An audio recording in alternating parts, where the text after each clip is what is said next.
shop, pop, movies. Ahoy there, this is Derek, the Convicted Cinephile, and if you're a convicted cinephile yourself, please like, share, and subscribe to the channel down below. On my channel, I like to talk, shop, and pop open, that is, movies and physical media.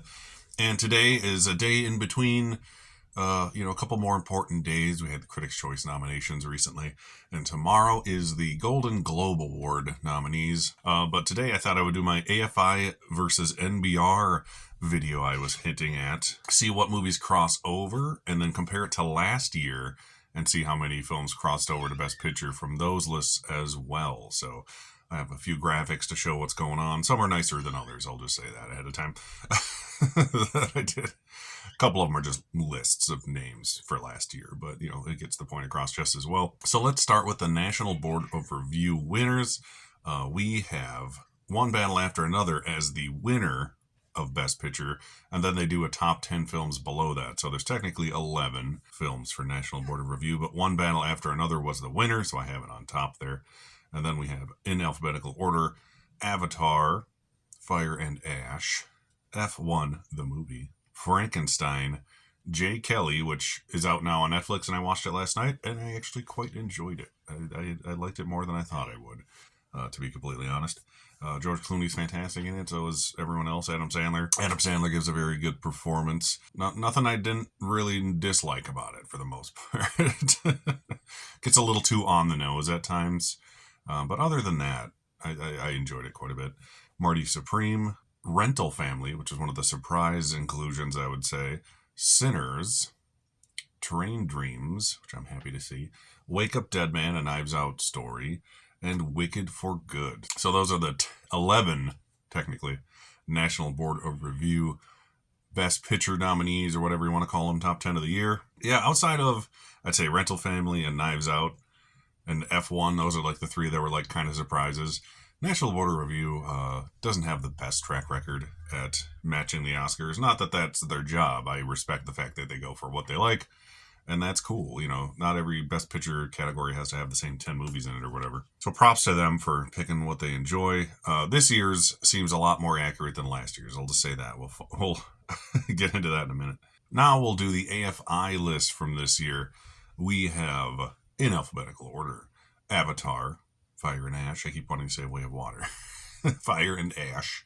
Bugonia, a semi-surprise inclusion, but not really. AFI is usually a little more classy with their picks. Frankenstein, they have Hamnet on here, which is kind of surprising because I don't think it's an American production. I might be wrong. I thought it was like a British thing. They usually just don't include international films at all on either of these lists because they're American/national bodies of voters. So Hamnet is the most international thing you'll see on either of these lists, and that is why these lists are never going to be 100% accurate, especially these days. And then we have J. Kelly again, Marty Supreme, One Battle After Another, Sinners, Train Dreams, I was happy to see that made both lists, and Wicked for Good. So, similar lists. What's the crossover here?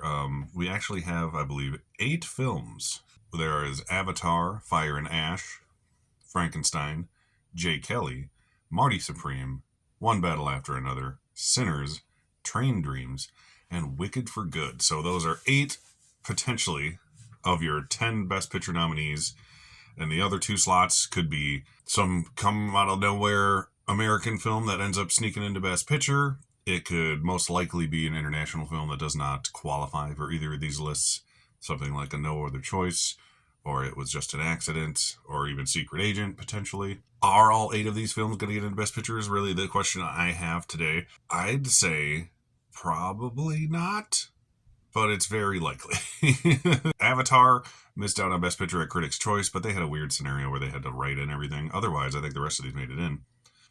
Wicked for Good is weaker than the first one, but with 10 slots, I think it could still squeak in there. But those are the 2 weakest films. Train Dreams is one of those things that might show up on early lists and then kind of fall off the wayside later on. I hope it doesn't, because I really enjoyed it. And then Marty Supreme is probably going to hit at the perfect time.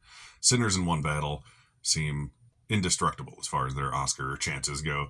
And Frankenstein and J. Kelly, I would say, are both on the up and up, but J. Kelly's always going to be that on the bubble film with only 4 Critics' Choice nominations, but it still got into Best Picture. So let's just say, for argument's sake, we have 8 probable Best Picture nominees. Now, I want to compare that to last year, uh, which was not as good. Let's just put it that way. National Board of Review will do them first. So once again, they have 11. So National Board of Review last year, we have Wicked, which won the last year. So that shows you how much more liked that one was than the second one. Honora, Baby Girl, Complete Unknown, Conclave, Furiosa, a Mad Max saga. Remember that movie? Gladiator 2, Juror Number 2, Queer, A Real Pain, and Sing Sing. So at the time, this list seemed like something. In hindsight, this is a terrible list as far as predicting the Best Picture nominees. Out of 11, they got 4 that crossed over. We had Wicked, Honora, Complete Unknown, and Conclave. So 4 out of 11.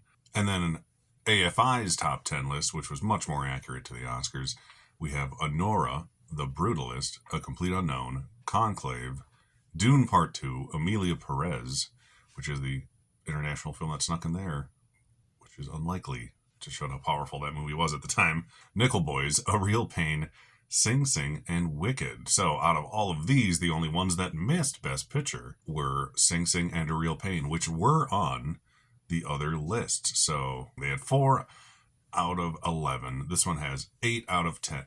The 2 here that did not make it were replaced with I'm Still Here and The Substance, which was surprising that made neither list. But I think that was technically a French production because it was a French director. So it might not have been eligible for either of these prizes, to be honest. So it makes sense then why it wouldn't be on either of these. But really the long and short of this is several of the movies that cross over will be your Best Picture nominees. Make about a couple of slots for some fumbles that get replaced by international films or a surprise hit along the way, which Substance is sort of both. I'm Still Here was like the massive surprise of the day. I remember when that was nominated for Best Picture, that was very cool. Nickel Boys was the one that I was surprised got in, especially over A Real Pain and Sing Sing, which both had screenplay nominations, acting nominations, and acting win for Real Pain. So those were obviously the 11 and 12 of that year. But I just like to look at these lists and see what crosses over. And I genuinely hope most of these films that do cross over make it into the Best Picture 10. I haven't seen Wicked for Good yet, or Avatar, because it's not really out. But I'm not a huge fan of either. I do enjoy the first Avatar for what it is, and then the second one I could care less. I was so bored watching it. And I feel like I'm going to feel the same way for this one. And Wicked I enjoyed. I like the musical. I have the soundtrack behind me somewhere.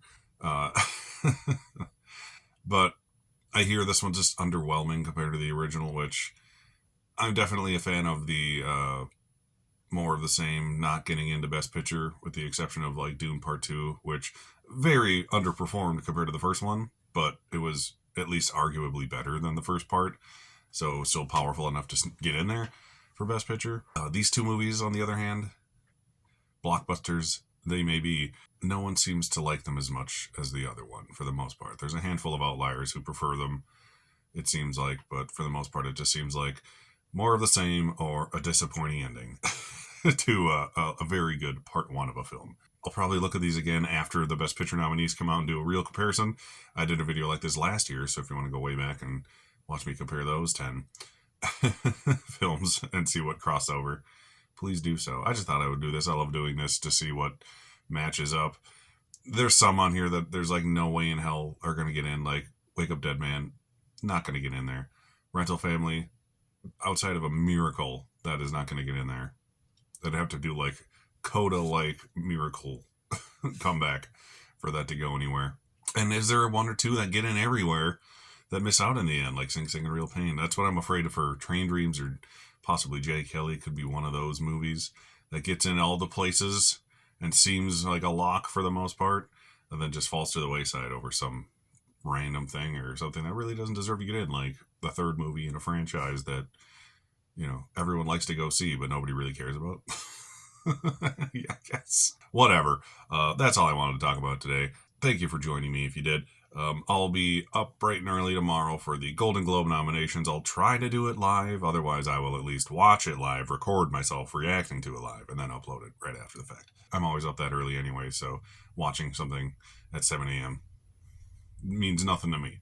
I'm usually at work at 6. So 7 o'clock's nothing. Once again, my name is Derek, the Convicted Cinephile. Please like, share, and subscribe to the channel down below. Thank you for watching, and I'll see you next time. Thank you so much for watching, everybody. Don't forget to like and subscribe to the channel, and channel memberships and merch are available on TeePublic and Spreadshop stores.